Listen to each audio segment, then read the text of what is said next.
Punta Mona is not a place, it's a feeling. It really is. It really is. And you know, when we started, the goal was to create an example, you know, and I didn't even know what that meant at the time, but I just, you know, I witnessed this playground full of indigenous children get sprayed by a Chiquita banana crop duster here in Costa Rica. This was in 1995, and I was so appalled that I knew we could do better, and I knew we could do a better example of design and of how to live and how to treat each other. So on one hand, we wanted to create a physical example with the way we farmed and the way we honored our food and the way we built and the way we got water and dealt with water. But I also wanted to create a different way that we interact with each other. You know, it's like, it's kind of weird. I am the owner, and then there's employees, and then there's volunteers, and then there's guests, you know? And what does that mean? Like, what's the difference between us all?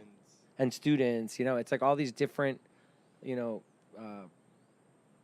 all these different ways. I keep thinking of the Haile Selassie when he said, until there's no longer first class and second class citizens of any nation.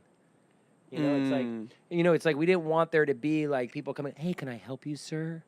Can I get you something? Do you need, you know, it's not like that. You know, it's like the people that cook the food and the people that serve the food are our community. You know, it's like we're not, one isn't better than the other. One isn't really serving the other. We are here together with a common goal of trying to do something different, trying to physically live differently and also socially, you know, do things differently. And so I think you're doing a great job at that. Oh, thanks. I mean, if I'm, you know, somebody who's visited a couple of eco-villages over the last 7 years of me kind of diving into this through a project in Montreal and now in Vermont and even visiting in places here, there's definitely a phenomenal community vibe.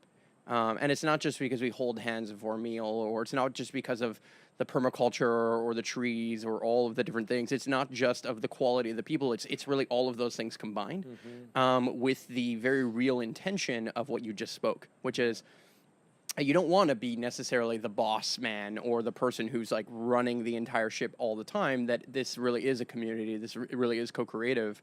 And every time I come here, there are different people in leadership positions. It seems like there's like a group of people that is rolling through, learning, taking the lessons of the jungle here, and then bringing them back to wherever they came from.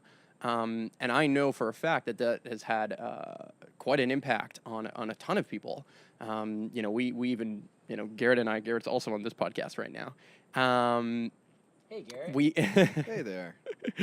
We spoke a ton last year with Devin, and we got to learn so much about what he was tracking here at Punta Mona, what he was learning while spending time here over a year. And like, there's just, you think you know what community is until you've lived in community. You think you know what it would take to build community until you actually have to step in and make that happen. And there's so many layers of that play out.